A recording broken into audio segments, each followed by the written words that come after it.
மாவட்டம் புல்வாய்க்குளம் கிராமத்தில் அடிப்படை வசதிகள் இல்லாததால் பொதுமக்கள் அவதியடைந்து வருகின்றனர். இங்குள்ள மேல்நிலை நீர்த்தேக்க தொட்டி சேதமடைந்துள்ளதால் குடிநீருக்காக கிராம மக்கள் ஏங்கி வருகின்றனர். தூய்மை காவலர் மூலம் குப்பை சேகரிக்கப்படும் குப்பை வண்டி சேதமடைந்து டயர்கள் இன்றி காட்சிப் பொருளாக உள்ளது. மக்களுக்கு தேவையான அடிப்படை வசதிகள் எதையும் செய்து கொடுக்க நிர்வாகத்திறனற்று இருக்கும் நிலைதான் விளம்பரமாடல் முதல்வர் பெருமை பேசும் எந்த கொம்பனும் குறை சொல்ல முடியாத ஆட்சியின் லட்சணமா என விமர்சனம் எழுந்துள்ளது. தண்ணி டேங்கு இடிஞ்சு விழுகிற மாதிரி இருக்குது. நாங்கள் 250 குடும்பம் வசிக்கிறோம். இந்த 5 ரூபா காயின் தண்ணி வச்சாங்க, அந்த தண்ணியும் வரல. குழந்தைகளுக்காண்டி பாத்ரூம் வச்சாங்க, அந்த பாத்ரூமும் ஒன்றும் தண்ணி வசதி இல்லை, எதுவும் இல்லை.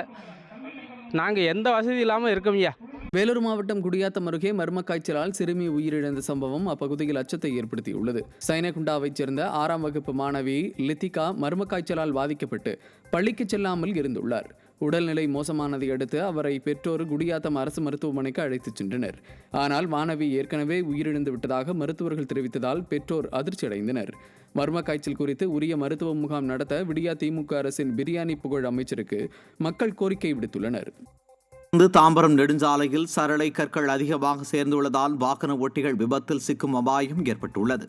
கல்குவாரிகளில் இருந்து சரளை கற்களும் பாலாற்று படுகையில் இருந்து மணல், பல்வேறு ஏரிகளில் இருந்து சவுடுமண் ஆகியவை இந்த சாலை வழியாக எடுத்துச் செல்லப்படும் நிலையில் ஆங்காங்கே மணல் மற்றும் சரளை கற்கள் சேர்ந்துள்ளது. இதனால் இருசக்கர வாகனத்தில் செல்பவர்கள் தடுமாறி கீழே விழுந்து விபத்துக்குள்ளாகின்றனர். நெடுஞ்சாலை துறையினர் சாலைகளை முறையாக பராமரிக்காததால் வாகன ஓட்டிகள் அவதியடைந்து வருகின்றனர். ராணிப்பேட்டை மாவட்டம் சோளிங்கர் அருகே நீண்ட நாட்களாக தண்ணீர் வழங்கப்படாததை கண்டித்து பொதுமக்கள் சாலை மறியலில் ஈடுபட்டனர். குளத்தூர் கிராமத்திற்கு நீண்ட நாட்களாக குடிநீர் வழங்கப்படவில்லை என குற்றச்சாட்டு உள்ளது.